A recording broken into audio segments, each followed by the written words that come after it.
Namaste, Guruji.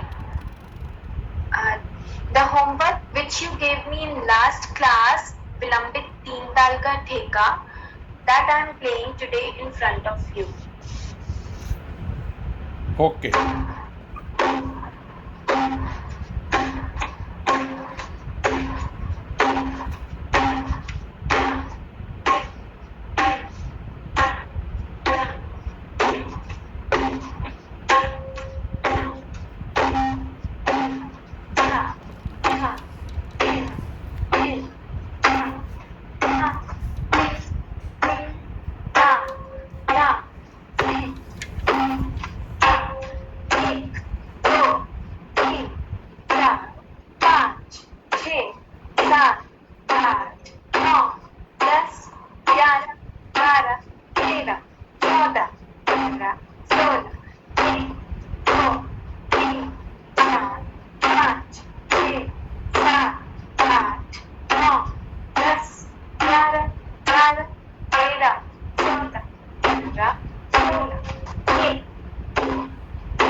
बहुत सुंदर बेटा, बहुत सुंदर बजाई।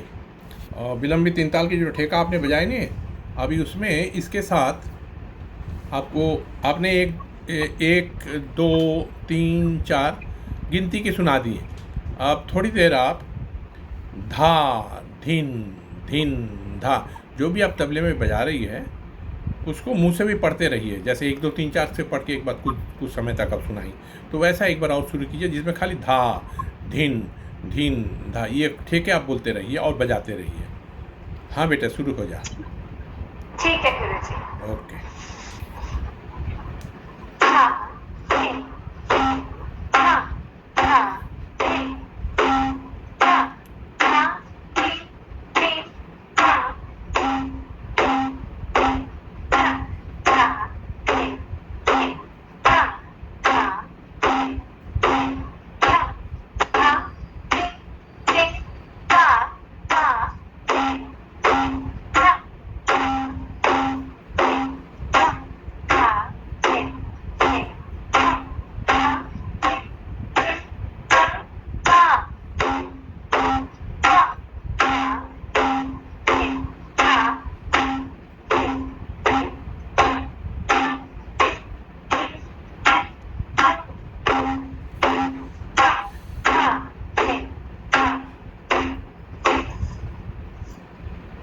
अब इसकी प्रैक्टिस आपको अभी करनी है ज़्यादा।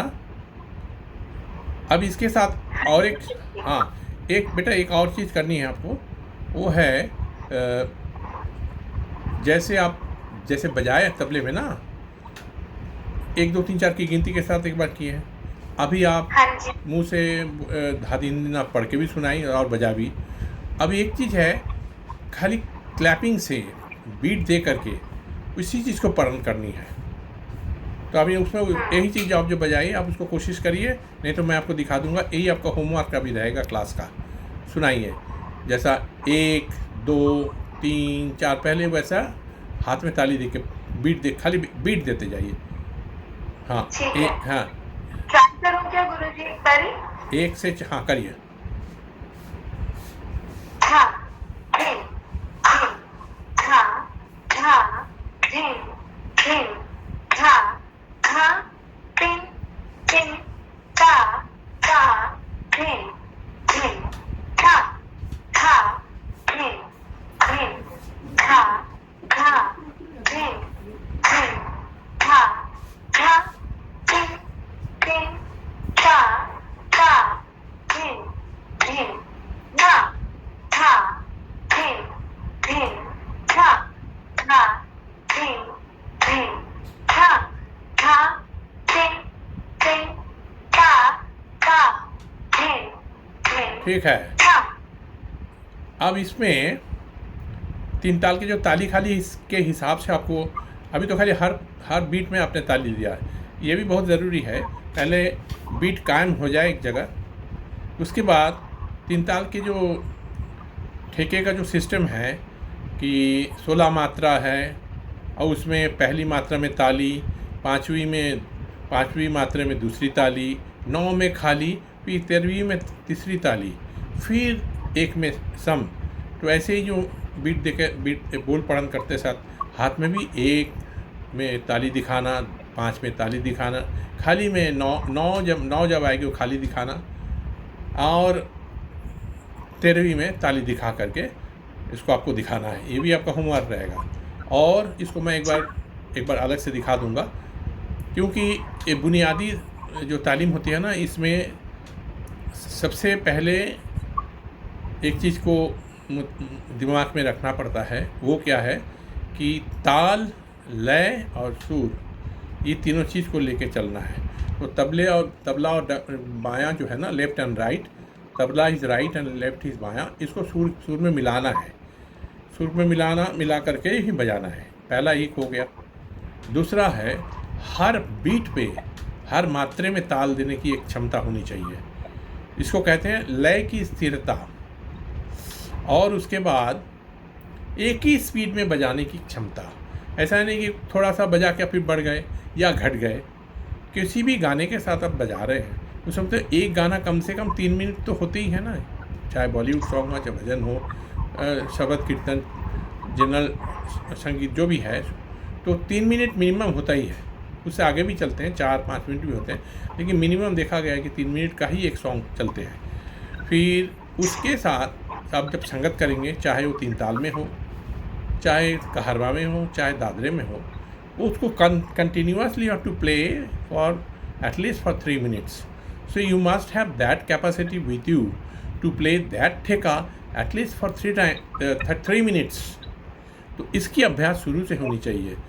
तो ताल लय, इसको क्या, एक चीज़ बहुत बड़ी इंपॉर्टेंट चीज़ हम बताना चाह रहे हैं, बड़े बुजुर्गों ने बोल के गए कि लय is life, beat is the, हाँ, beat is the heart of music और लय इज़ लाइफ, ठीक है।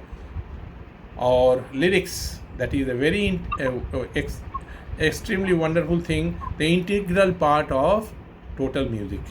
So lyrics, ताल, लय, सुर, ये सब मिला करके एक कंप्लीट म्यूज़िक होती है। तो अभी आपको आपका होमवर्क ये रहेगा कि बीट दे करके बोलों को ठेके के साथ बजाना, और फिर उसको 3 ताल के ठेके का जो है धा धीन धीन धा, वैसा कर 1 से 16 तक जो है ना, जैसे पढ़न करते हैं उसके साथ ताली खाली दिखा के पढ़न करना। ये आपके लिए अभी होमवर्क रहेगा। अगले क्लास में मैं आपको देखना चाहता हूँ। अभी ये क्लास के बाद मैं एक बार और फिर आपको, मैं खुद तबला लेके बैठा हूँ, लेकिन हाथ में मेरा ये है, मोबाइल बजा नहीं सकता हूँ, मोबाइल मेरे हाथ में ही है। तो इसलिए जब ये कंप्लीट हो जाएगा, मैं हाथ में तबला लेकर के आपको बजा के सुनाऊँगा। तो होमवर्क के बारे में, हाँ बेटा, होमवर्क के बारे में सब मालूम हो गया ना आपका, क्या क्या होमवर्क अभी करना है। जो भी स्टूडेंट कोई ये सब चीज़ को पहले से शुरू करके सही तैयार कर लेते हैं, तो उसके लिए आगे चल के ठेका बजाना, फिर कायदा, फिर उसके विस्तार करना, पलटे वगैरह बजाना, फिर टुकड़ा, फिर परन, गते, तिहाइयाँ, चक्रधारे, आगे के लिए ये सब बजाने में ज़्यादा प्रॉब्लम नहीं होती है, क्योंकि लय की स्थिरता बन जाती सबसे पहले। ताल एकदम लय में चलती है, एक और एक, the gap between 1 and 2 should be perfectly all right. ये भी एक बहुत बड़ी चीज़ है। जैसे 1, 2, 3, 4, इसका मतलब क्या है, गैप बिटवीन 1 and 2, 1 और 2 के बीच की जो गैप है वो सही रहना चाहिए। तो इसको आप ख्याल रखिएगा। ये सब चीज़ शुरू से आप अगर देखेंगे, उसके बाद आगे कुछ भी बजाएंगे तो बहुत ही सुंदर लगेगा, अच्छा लगेगा। So these are coming under excellent talim. I hope you have understood the thing, what I mean to say. Okay? Yes, sir. Yes, Guruji. So with this we come to an end of our beautiful class of today, the online class. And the next class should be your offline class, sitting in front of me. रूबरू होंगे, मेरे सामने बैठ के बजाएंगे। फिर fingering की बारीकियाँ उसको भी मैं दिखाऊंगा, और उसको पढ़न का भी दिखाऊंगा, कैसे ताल खाली। पढ़न is a most important thing, इसको शुरू से ही तवज्जो देनी है, ठीक है। इन सारी चीज़ों को लेकर दिमाग में रखते हुए आज आपको हम यही कहना चाह रहे हैं कि अब तक आपने जो की है ये काबिल तारीफ़ है, ठीक है बेटा। थैंक यू गुरु। हाँ, थैंक यू सो मच। हाँ, मेरी आशीर्वाद है, मेरी दुआएं तुम्हारे साथ हैं, ऐसे ही करके बजाते रहिए। और आप जिस प्रोफेशन में हैं, आप इतने सुंदर प्रोफेशन में हैं, टीचिंग में हैं, तो ये तबला सीख करके भी आप अपने बच्चे लोगों को सिखाएंगे, ऐसा ही उम्मीद करके मैं आपको सिखा रहा हूँ। तो with this I come to an end of our today's beautiful tabla class. So okay, thank you so much. good night.